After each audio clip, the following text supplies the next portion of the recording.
दोस्तों, जीएमसीएल 900 करोड़ रुपए का जो टोकन इशू किया है उसको लेकर तमाम जो लोग हैं वो ये जानने की कोशिश कर रहे हैं कि 900 करोड़ रुपए का जो टोकन है वो जीएमसीएल कैसे फायदेमंद रहेगा, कैसे उसमें जुड़ेंगे और 900 करोड़ के टोकन से कैसे तमाम जो लोग हैं या तमाम क्रिकेटर हैं उनको कैसे फायदा होगा। इसी मुद्दे पर बातचीत करने के लिए हमारे साथ बाबा इंद्रप्रीत जी मौजूद हैं जो विस्तार से इसकी जानकारी देंगे, एक एक टॉपिक पे बारे में बताएंगे कि 900 करोड़ के टोकन को कैसे हम समाज में लेके जा सकते हैं और कैसे समाज का एक एक व्यक्ति जो है जीएमसीएल से जुड़ के फायदा ले सकता है। बाबा, किस तरीके से जो है 900 करोड़ का जो टोकन इशू आपने किया उसका क्या कुछ तैयारी है?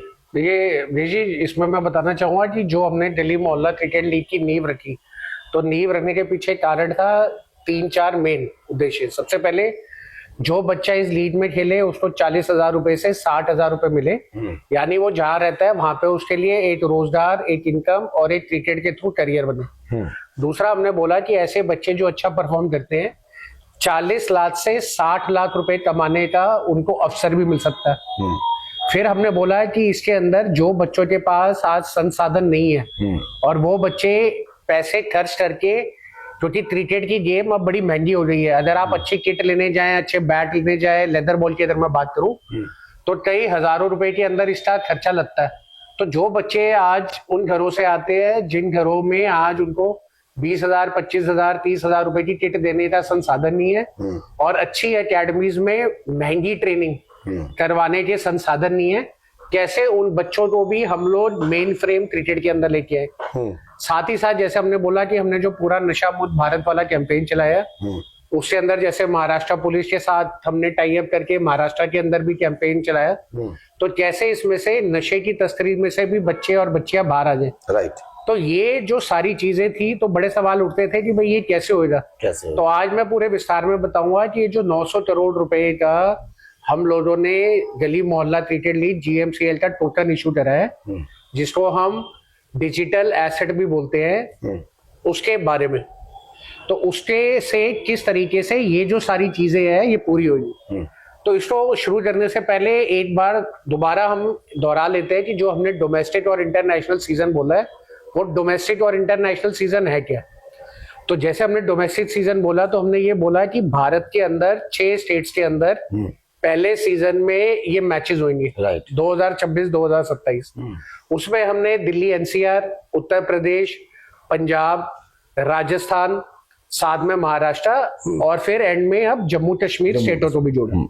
फिर हमने बोला कि इसके अंदर हम एक सुपर 8 टूर्नामेंट करवाएंगे। सुपर 8 टूर्नामेंट में हमने बताया कि फॉर्मेट रहेगा पहली बार इंडिया में T10, तो T10 का नया फॉर्मेट लेके आया, यानी 10 ओवर का टूर्नामेंट रहेगा।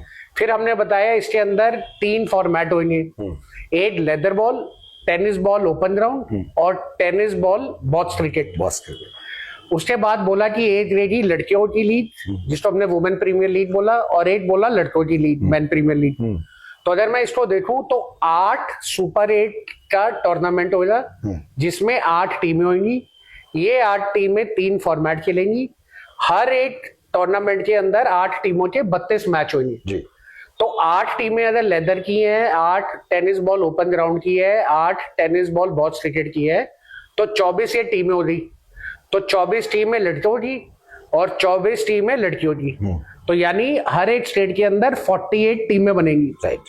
और इसके अंदर बच्चे, तो बच्चों का हमने देखा कि अगर एक टीम में 15 बच्चों का स्क्वाड है तो 8 टीमों के अंदर हुए 120। तो 120 लेदर बॉल, 120 टेनिस बॉल और 120 टेनिस बॉल बॉक्स क्रिकेट, तो 360 लड़के, 360 लड़कियां, तो करीबन 700 प्लस के बच्चे डायरेक्टली इन लीगों में खेलेंगे।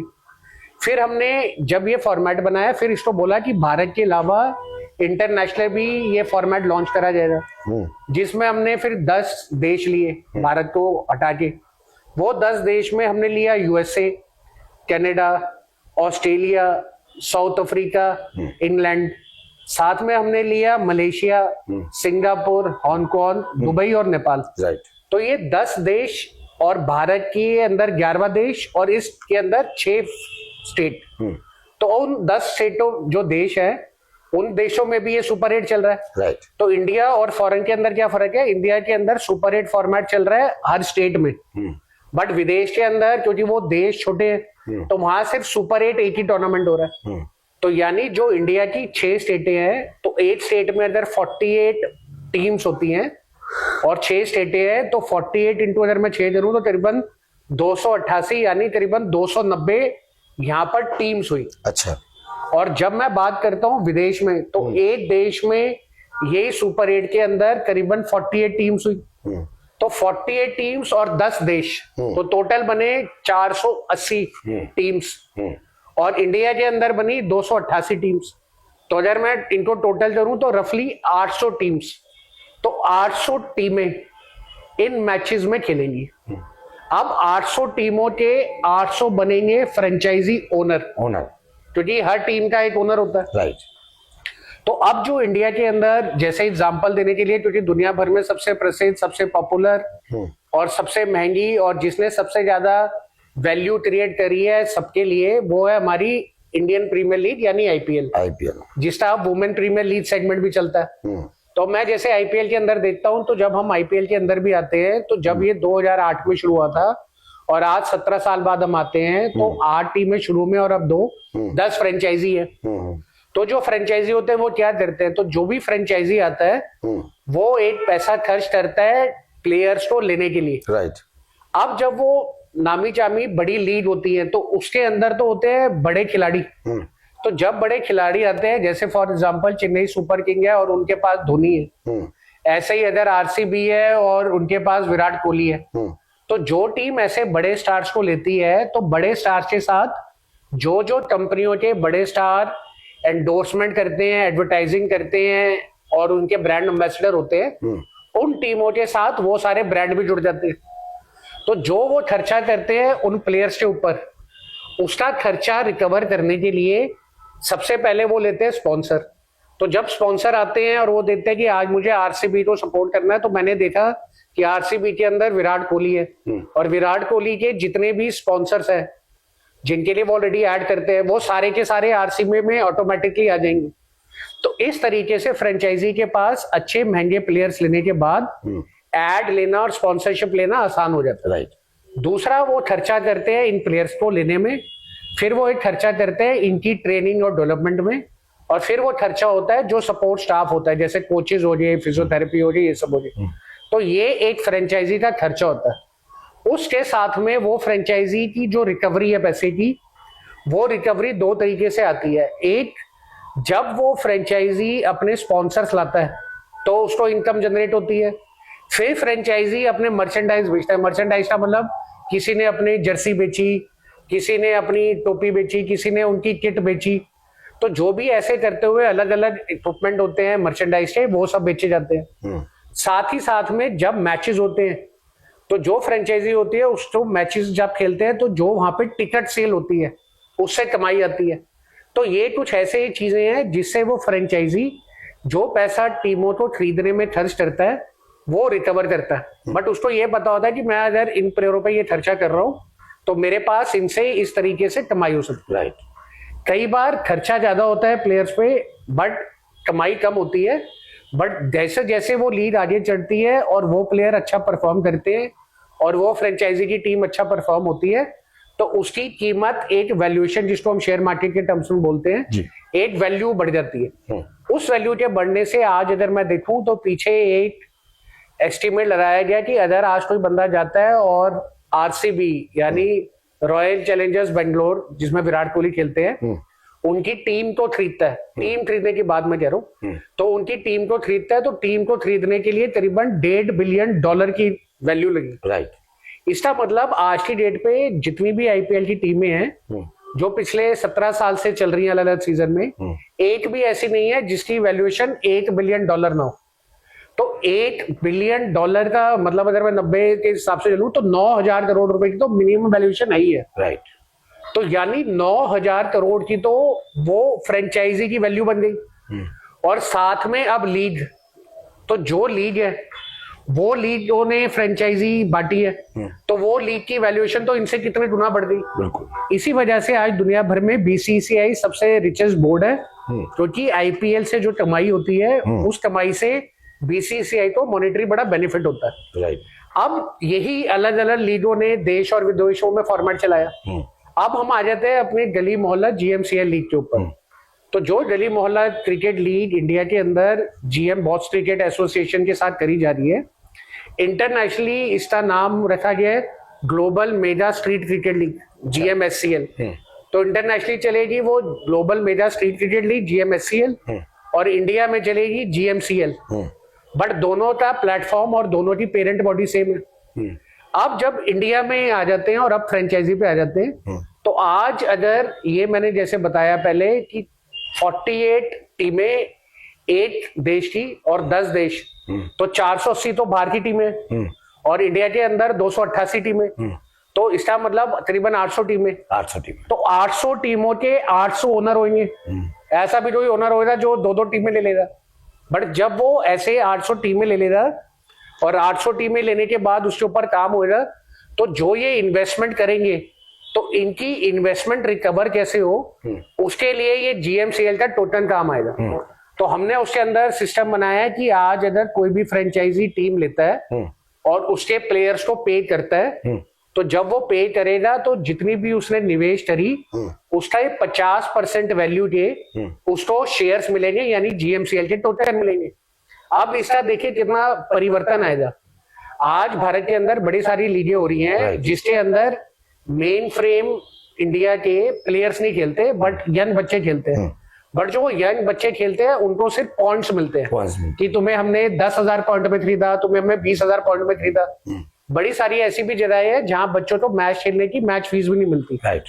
बट हमारी वाली लीग के अंदर जो हमने शुरू करा था कि जो भी बच्चा इस लीग में सुपर 8 में खेलेगा, हम उसको कोशिश करेंगे कि 40,000 से 60,000 रुपए की मैच फीस मिले, यानी पूरे सीजन खेलने का मौका मिले। तो अदर ऑन एन एवरेज में लेके चलता हूँ 40,000 रुपए और 8 सीजन चलेगा 8 साल, तो 40,000 इंटू 12 के हिसाब से 5 लाख रुपए मोटा मोटा बना। 5 लाख हो गया। राइट। तो एक प्लेयर को 5 लाख रुपए देने हैं और 15 लोगों का स्क्वाड बनाना है, तो इसका मतलब कम से कम 75 लाख रुपए तो एक फ्रेंचाइजी को 8 साल में उन प्लेयर्स को देने हैं। बट अगर वो 75 लाख रुपए देता है और 25 लाख रुपए बाकी स्टाफ, सपोर्ट स्टाफ, कोचेस को, ट्रेनर्स को और उनको देता है और उनकी ट्रेनिंग करवाता है, तो 1 करोड़ रुपया अगर वो इस पे लगाता है तो 1 करोड़ के बदले में कम से कम आज उसके पास 50 लाख रुपए के शेयर मिलिए। तो जब उसके पास 50 लाख रुपए के शेयर मिलिए, तो अब आगे चल के कम से कम उसके दिमाग में ये रहेगा कि जैसे मैचेस होंगे और लीग आगे बढ़ेगी, तो ये 50 लाख रुपए की जो इन्वेस्टमेंट के वर्थ मेरे पास शेयर है, इसकी कीमत बढ़ेगी, है ना। ठीक है। तो जैसे जैसे वो कीमत बढ़ेगी तो उसके पैसे की रिकवरी हो जाएगी। इस सिस्टम से अगर हम लोग चलाते हैं तो ये दुनिया की पहली ऐसी लीग बनेगी जिस लीग के अंदर कोई भी बंदा पैसे निवेश करने से पीछे नहीं हटेगा, क्योंकि उसको उसके 50% शेयर वर्थ मिल रहे हैं, यानी टोटल मिल रहे हैं। और दूसरा, जो बच्चे को आज देश या विदेश में कोई नहीं जानता, वो बच्चे को भी 40,000 रुपए से 60,000 रुपए वो दे पाएगा, क्योंकि उस फ्रेंचाइजी को वहां शेयर मिल रहे हैं। राइट। अगर आज मैं शेयर हटा दूं और उनको बोलूं ऐसे नौजवान बच्चे जो अच्छा खेलते हैं और आप इनको 40 से 50,000 रुपए मैच फीस यानी 5 लाख रुपए के 1 साल के लिए कॉन्ट्रैक्ट पे लो, तो शायद कोई ना ले। राइट। बट अगर वो इस फॉर्मेट से आते हैं जहां उनको 50% वर्थ शेयर मिलते हैं, तो बच्चों को पैसे देने के लिए फीस तो बाबा जी, अब ये तो हो गया है कि जो लोग इसमें पैसा लगाएंगे उनके लिए उनका फायदा किस तरीके से होगा, अब ये बताइए थोड़ा सा। अब इसमें आ जाते हैं जो दूसरे हैं, यानी प्लेयर्स। अब देखिए, जैसे नॉर्मल आईपीएल होता है और साथ ही साथ में बाकी लीग्स होती हैं जी, तो उसके अंदर क्या होता है कि प्लेयर्स, यानी अब जब हमने ये देख लिया कि निवेश करने वाले यानी फ्रेंचाइजी वाले कैसे इस लीग से बेनिफिट उठा सकते हैं। राइट। और जो मेन था कि बच्चों को 40,000 से 60,000 रुपए मैच फीस मिले, तो इसके अंदर ये जो सिस्टम बनाया है, वो सिस्टम ये बनाया कि जैसे सुपर 8 टूर्नामेंट होता है तो साल में तो एक बार होगा। बट जो बच्चों को फ्रेंचाइजी ओनर ले रहे हैं, यानी प्लेयर्स को ले रहे हैं, उनके साथ 8 सीजन यानी 12 महीने का कॉन्ट्रैक्ट होगा जी। तो सिर्फ टूर्नामेंट खिलाने के लिए नहीं, पहले टूर्नामेंट से 12 महीने का कॉन्ट्रैक्ट होगा। अब इसका क्या फायदा हुआ? इसका ये फायदा हुआ कि जो प्लेयर खेला उसको रफली 12 महीने तक खेलने के लिए ऑन एन एवरेज 40,000 से 50,000 रुपए मिलेंगे, यानी 5 लाख का उसका एक पैकेज मिल गया प्लेयर को। अब जो ये प्लेयर है, अब आ जाता है ये प्लेयर को वो पैसे क्यों दे रहा है, क्योंकि जैसे मैंने बताया कि हम लोगों ने जो दिल्ली मोहल्ला क्रिकेट लीग की नींव रखी, वो नींव रखी कि जिन बच्चों के पास संसाधन नहीं है उन लोगों को बढ़ावा दें। तो जो बंदा कभी रांची नहीं खेला, उसके बाद कोई स्टेट लेवल पे नहीं खेला, कोई नेशनल लेवल पे नहीं खेला, आज वो लीग में आता है और उसको कोई बोले कि मैं इनको 40,000 50,000 रुपए दे रहा हूँ, बड़ा मुश्किल काम है। हम पूरे भारतवर्ष में बाकी सारी लीगों में भी देख रहे हैं कि चैलेंज है जब फ्रेंचाइजी वाले पेमेंट देने पे आते हैं प्लेयर्स को। तो अब जो सबसे पहले प्लेयर्स को कैसे निकाला जाएगा उसके ऊपर चर्चा कर लेते हैं, इससे आगे का मॉडल समझ आ जाएगा। तो अब ये जो मुहिम थी कि बच्चों को जिनके पास आज फाइनेंशियल रिसोर्सेज नहीं है या जिनको लोग जानते नहीं है उनको देश में खिलाया जाए, विदेश में खिलाया जाए, 40,000 से 60,000 रुपए की मैच फीस दिलवाई जाए और 40 लाख से 60 लाख रुपए की एंडोर्समेंट दिलाई जाए, जिनकी फीस आप लोगों ने 1100 और 900 रखी। हाँ, ट्रायल्स की। तो उसका प्रोसेस पे आ जाते हैं। तो अब ये प्रोसेस ये हुआ कि सबसे पहले हमने ट्रायल्स रखे जिसकी फीस 900 रुपए बैट्समैन, बॉलर और विकेट कीपर और 1500 रुपए ऑलराउंडर। अब बच्चे ने ट्रायल दिया। जब ये बच्चे ने ट्रायल दिया, इस ट्रायल में जो बच्चे सेलेक्ट हुए उन बच्चों को सीधा ऑप्शन में नहीं डाल देते, यानी प्लेयर स्कूल में नहीं डाल देते। अब ये बच्चे एक प्रोसेस से गुजरेंगे। वो प्रोसेस क्या है? वो प्रोसेस ये है कि जो बच्चे लेदर बॉल के ट्रायल में सिलेक्ट होते हैं उसके बाद उनको कम से कम हम 3 मैच देंगे। एक देंगे T10 फॉर्मेट लेदर बॉल में, एक देंगे T15 फॉर्मेट और एक देंगे T20 फॉर्मेट, यानी ट्रायल की परफॉर्मेंस पे सिलेक्शन के बाद 3 मैच उसको अलग अलग फॉर्मेट में खिलाए जाएंगे और कंपलसरी खिलाए जाएंगे जो सिलेक्ट होंगे। तो उन्हीं में से हम टीमें बनाएंगे और उन टीमों के आपस में मैचेस करवाएंगे। अब जब वो बच्चे ने ये 3 मैच खेले तो अब इसके बाद क्या मिला, एक इसके पास उसके हर 3 मैचों की लाइव स्ट्रीमिंग चल रही है, फुटेज मिली, फुटेज के साथ में 3 हीरोज जैसी एप्स के ऊपर उसके स्टैटिस्टिक्स आ रहे हैं, तो मैच बाय मैच परफॉर्मेंस आ रही है। तो जब वो 3 ये मैच अलग अलग फॉर्मेट के खेलेगा तब खेलने के बाद ये पता चलेगा हमें कि ये बच्चे ने 3 मैचों में कैसा परफॉर्म किया और फिर दोबारा इसमें से बच्चे फिर सेलेक्ट होंगे। तो जो बच्चे ट्रायल में सेलेक्ट हुए थे फिर उन्होंने ये 3 मैचेस खेले जिसके लिए उन्होंने कोई फीस नहीं दी। इसमें से जो top batsman, bowler, wicket keeper और ऑलराउंडर फिर हमारे पास है, फिर इनको हमने आगे सुपर 8 के लिए सेलेक्ट किया। अब ये जो पूल बन गया बच्चों का, इसके बाद जो ये बच्चे सिलेक्ट होते हैं फिर इनके लगेंगे ट्रेनिंग कैंप। वो ट्रेनिंग कैंप में भी बच्चे कोई खर्चा नहीं कर रहे, बट जब भी वो ट्रेनिंग कैंप हो रहा है उसकी फुटेज और जो कोचेस ट्रेन कर रहे हैं उनकी अपनी असेसमेंट रिपोर्ट दी जाएगी कि इस ट्रेनिंग कैंप में इन बच्चों ने कैसा करा। फिर ये जो बच्चे हमारे पास अवेलेबल है और सुपर 8 होना है जुलाई अगस्त में, तो जो बीच का टाइम है इसके बीच में उन्हीं की स्टेट में जो अलग अलग हम एग्जीबिशन मैचेस और टूर्नामेंट्स करवा रहे हैं उसके अंदर ये बच्चों की टीमें बनाएंगे और वो खेलने को भेजेंगे। प्लस इसी तरीके से जो विदेश में सेम प्रोसेस चल रहा है उसमें भी जो ट्रायल्स के बाद एग्जीबिशन मैचेस होंगे उसमें जो यहाँ पर भी बच्चे खेल रहे हैं उनको वहां भेजा जाएगा। तो कहने का एग्जांपल ये है कि आज अगर पंजाब के अंदर ट्रायल हुआ उसमें बच्चा सेलेक्ट हुआ, 3 उसने T10, T15, T20 leather ball में खेलने के बाद उसका रिपोर्ट अच्छी आई और उसको हम आगे सुपर 8 में ले गए। तो पहले उसको ट्रेनिंग मिली, उसके बाद उसने पंजाब के अंदर मैचेस में भी खिलाया गया, उसके बाद भारत की बाकी 5 स्टेटों में मैच हो रहा है वहां भी खिलाया गया और साथ ही साथ अगर कनाडा में मैच हो रहा है तो वहां भी खिलाएगी। अब जब वो बच्चा हर मैच के बाद खेल रहा है और समझ लीजिए कनाडा गया तो कनाडा के अंदर भी सेम प्रोसेस चल रहा है। अब हो सकता है कनाडा के अंदर जो टीम ओनर हो उनको प्लेयर्स चाहिए हो सिलेक्शन के लिए, तो जरूरी नहीं है कि कनाडा का प्लेयर कनाडा के प्लेयर को ही ले। तो जैसे आज हम देख रहे हैं कि यूएसए की टीम में बड़े सारे भारतीय हैं, अभी जो वर्ल्ड कप हुआ, न्यूजीलैंड की टीम में भी बड़े सारे भारतीय दिखे, नेपाल के अंदर भी कुछ ऐसे लोग थे जो भारत से गए थे। तो पहली बार बच्चों को ऐसा मौका मिलेगा कि जहां पर वो फॉरेन के अंदर जाके भी खेलेंगे और वहां का फ्रेंचाइजी ओनर उसकी परफॉर्मेंस के ऊपर उसको ले सकता है।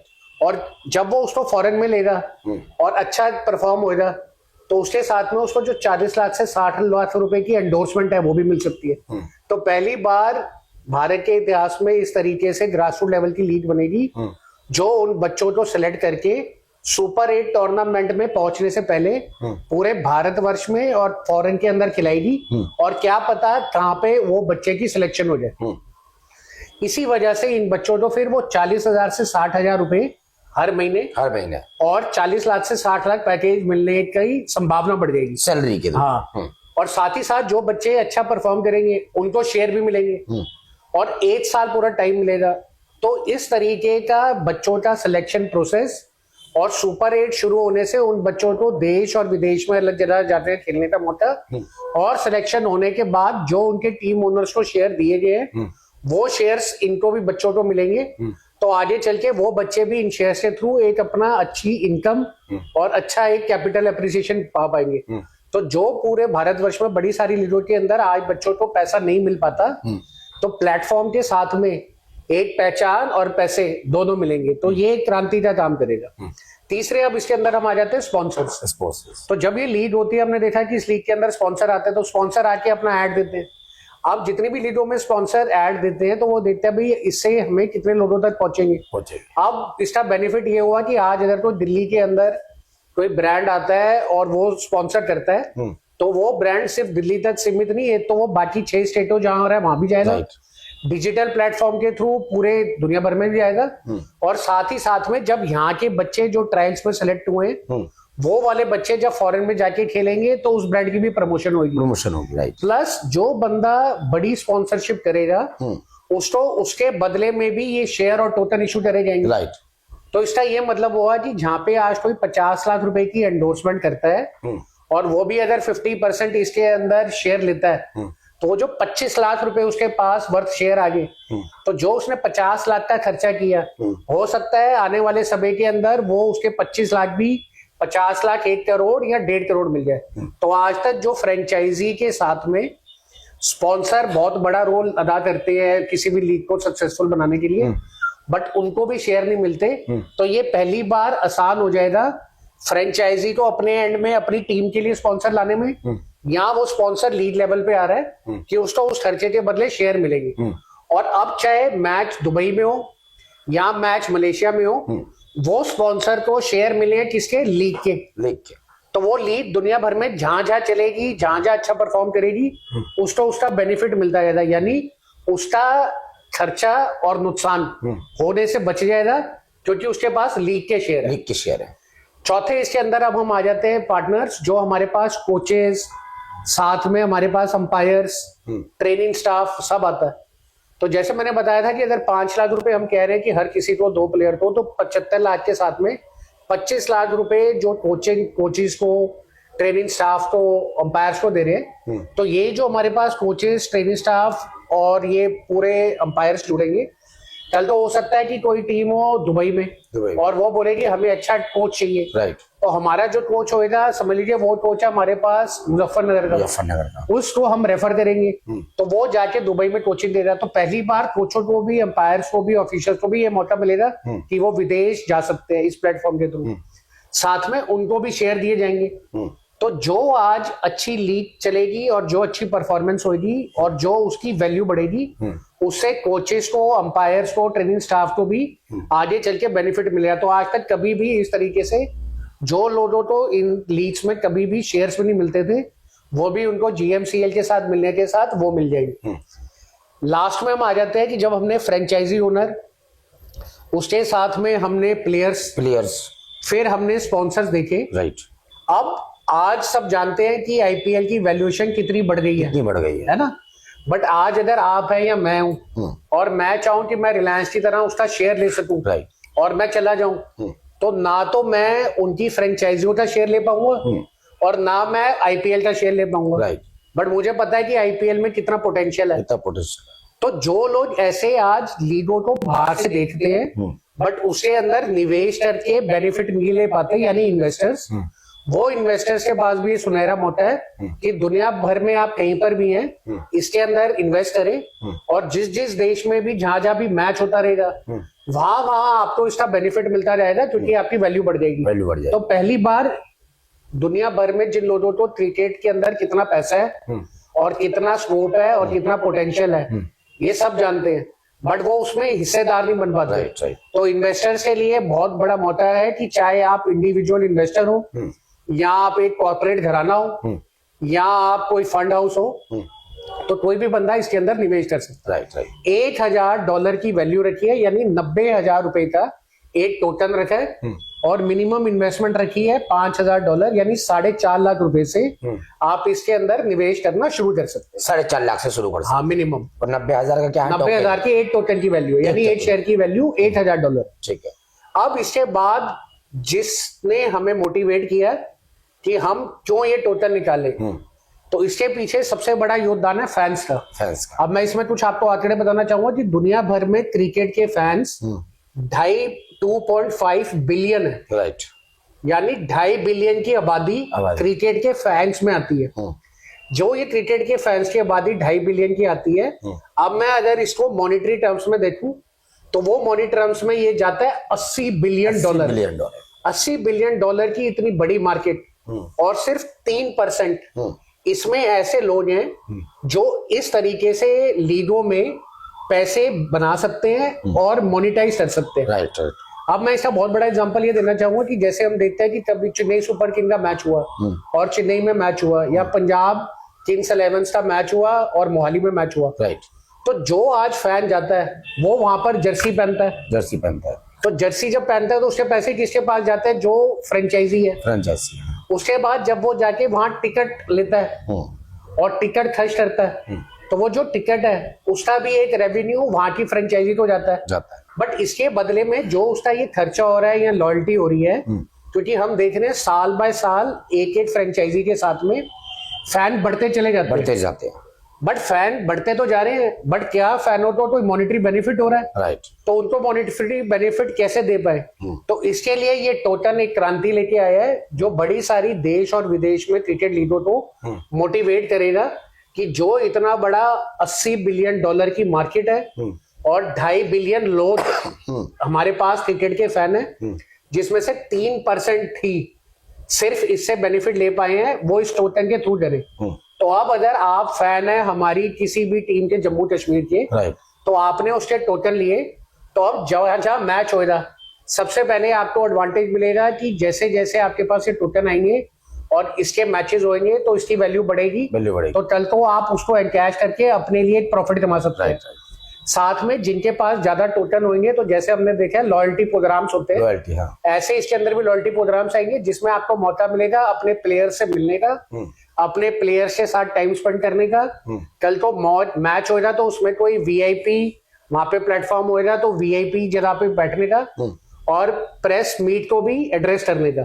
तो अब जो फैन सिर्फ दूर से दर्शक की तरह देखता था, वो उस लीग में ओनर, पार्टनर और एक्टिवली पार्टिसिपेट करेगा। तो ये बहुत बड़ा मंच है। हमारा ये एस्टिमेट है कि जो हम लोगों ने ये 800 फ्रेंचाइजी रखे हैं, तो हम कम से कम 5वां हिस्सा यानी $2.5 बिलियन लोगों में से पहले 3 सालों में 500 मिलियन इसके अंदर फैंस को अपने इस प्लेटफॉर्म से जोड़ देंगे। तो जैसे ही हम 500 मिलियन फैंस को जोड़ते हैं, देश और विदेश और दुनिया का सबसे बड़ा टोटन फैंस का ये बन जाएगा। राइट। तो आप देखिए इसकी वैल्यू कहां से कहां पहुंच जाएगी।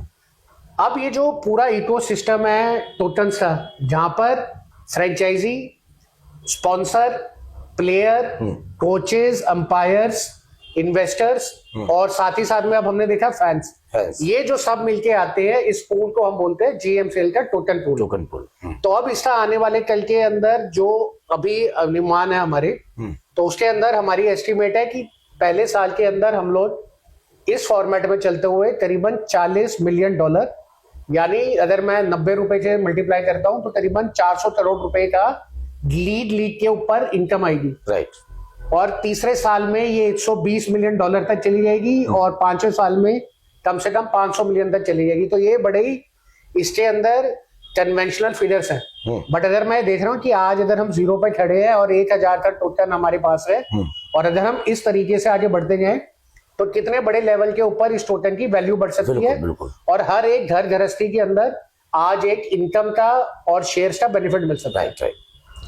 अब आखिरी सवाल जो इसके अंदर बड़े सारे लोग पूछ रहे हैं कि भाई इसके अंदर जो ये फंड आएंगे, यानी 900 करोड़ का इशू लाए हैं $100 मिलियन का, तो ये कहाँ खर्च होगा, कहाँ खर्च हो रहा तो है। जैसे मैंने बताया कि इसमें से 50% के तो हम दे देंगे फ्रेंचाइजीज को।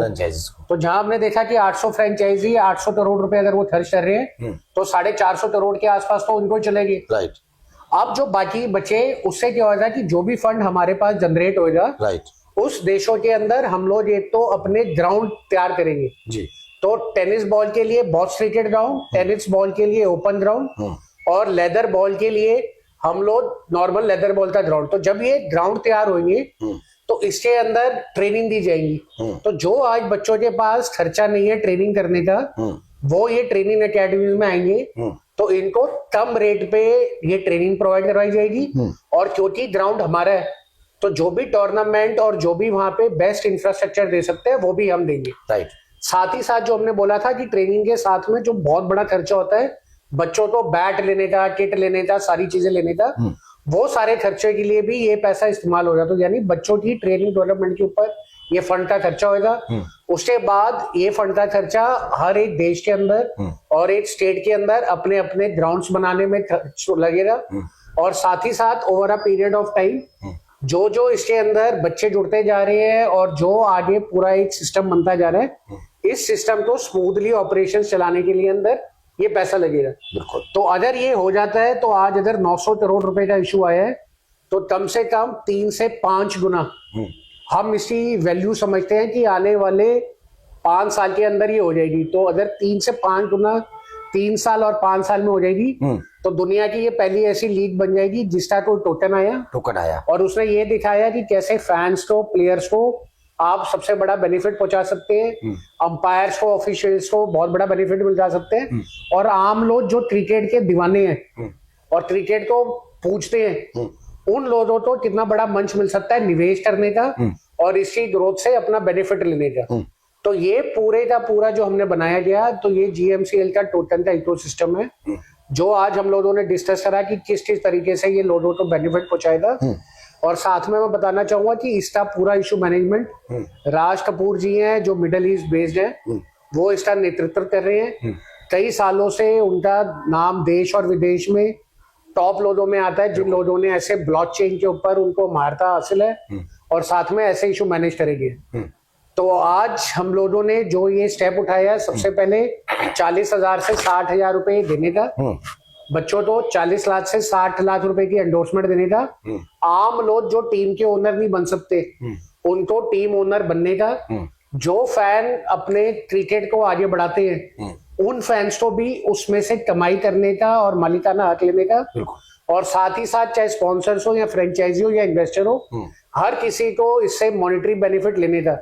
तो ये एक मिसाल कायम करेगा जिसको आने वाले कल में हर एक बंदा जो इससे जुड़ा है एक पैसे की प्राप्ति, अपने बच्चों के परिवारों के लिए इनकम, बच्चों की शादियां, बच्चों की पढ़ाई का खर्चा इस टोकन के थ्रू कर पाएगा। चलिए, बहुत बहुत शुक्रिया आपका। तो देखिए किस तरीके से बाबा जी ने GMCL की जो 900 करोड़ की जो है टोकन मनी है उसके बारे में बताया कि किस तरीके से जो है तमाम लोग जो है फ्रेंचाइजी ले सकते हैं, जुड़ सकते हैं, अपना पैसा लगा सकते हैं, और ये भी बताया कि क्रिकेट खेलने वाले बच्चे इंडिया से लेके विदेश अदर कंट्री में कैसे खेल सकते हैं, महीने 40,000 60,000 और सालाना जो है 40 लाख और 60 लाख रुपए कमा सकते हैं।